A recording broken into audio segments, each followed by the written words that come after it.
Coach McVay, Chris Rose, Joe Thomas, congratulations. Take a deep breath and an exhale. Let me get a beer. I'll join you. Anybody? Can we get the coach a beer? Yeah, they're working on that. All right, so the last drive. How much pressure is there on you as an offensive play caller in 2 minutes? We talk about the players feeling the pressure. How about for you? You know, when you have such confidence in the players' ability to execute, Chris, Matthew Stafford and Cooper Kupp came to life. They showed why they're such great players. In the biggest moment, we had to have them. They just made play in and play out. Our offensive line protected really well. And then for Aaron Donald to be able to close it out, Joe, unbelievable. How great is it for you guys and for Aaron Donald to be able to close it out the way you did with Aaron Donald getting to the quarterback, sealing the victory for you guys? I thought it was great. Really, it was the same story in the NFC Championship. Defense has to make a stop, and they end up delivering in a crunch time moment. That's what's great about this team. They just find ways to get it done. Resilient. Our best players shine the brightest when they had to, and that's why they're world champs. You know, it doesn't always work great when you put all this amazing talent together on one field. Guys got to check their egos. Coaches sometimes have to do it as well. Why did it work so well for this organization this season? Leadership in the locker room. We got a great foundation of players. Whitworth, Kupp, Stafford being here, the Robert Woods of the world, Higbees. You know, and then you look at Aaron Donald, the influence he has. And then I think when you talk about adding a player like Von Miller, like Odell Beckham Jr., what people don't talk enough about is they're great teammates. These guys bought in. They were a big part of why we were here. I love this team. I don't even know what the hell to say. You're doing a great job. Coach, youngest coach in NFL history to win a Super Bowl. What does that mean to you? It means that I'm surrounded by a lot of good people, Joe. I mean, really, when you look at it, great players, great coaches.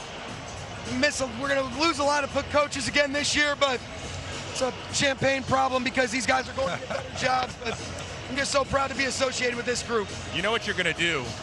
You're going to send the tourism industry in Cabo off the chain. How about that? I mean, nobody believes that story's true, but here we are a year later.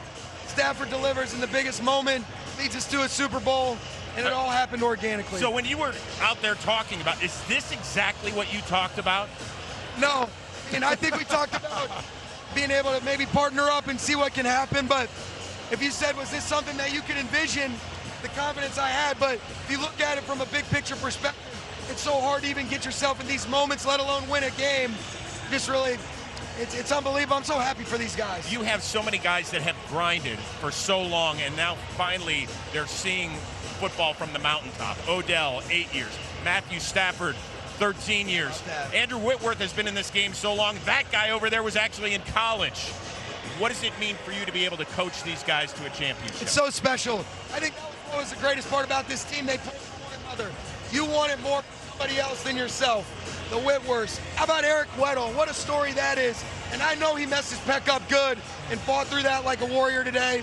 Stafford, to see all these guys, I mean, I could go on about the guys, but those guys that you mentioned in particular, Chris, they're so special. It's why you get into coaching like that. Talk about the toughness of Stafford, getting rolled up as he's getting hit, comes back, leads his team down the field, winning drive in the 2-minute drill. Talk about the toughness. This guy's a war displays. daddy. I think when you look at the way he competes, the resilience, the mental toughness, nobody knows really what a great competitor this guy is. But I think you get a glimpse of it when you see him mic'd up. I think back to when he was playing you guys, when he ends up dislocating his shoulder, and he ends up finding a way to stay in the game, throw the game-winning touchdown pass. That epitomizes Stafford. And he was at his best down here. I mean, what a freaking stud he is. All right, so you got the Super Bowl ring. In the offseason, you're going to get the wedding ring. How about that? Now I don't have jokes. Oh, McVay at least got some ring, you know? You're good to go. Not now, anymore. There were reports out there that Sean McVay, if he wins Super Bowl 56, could walk away at age 36 from coaching. No. Is that happening? No. I'm so happy for this team right now. I'm so happy to be associated with it. We're going to enjoy tonight. Yeah, well, you should. By the way, amazing I'm thing. not going to remember any of it. That's good. That's the way to go. Go celebrate. Your grandfather, of course, the architect of those great Niners teams, won his first Super Bowl, Super Bowl 16. Yeah. You have won as a head coach, Super Bowl 56, so no pressure. But I expect your grandson to be the MVP of Super Bowl 96. There you go. Do the math. Unbelievable. But you know what? My grandfather, huge influence on me. I'd never be in this position, Chris and Joe, without John McVay. Watching Grandpa, love you so much. So grateful for you.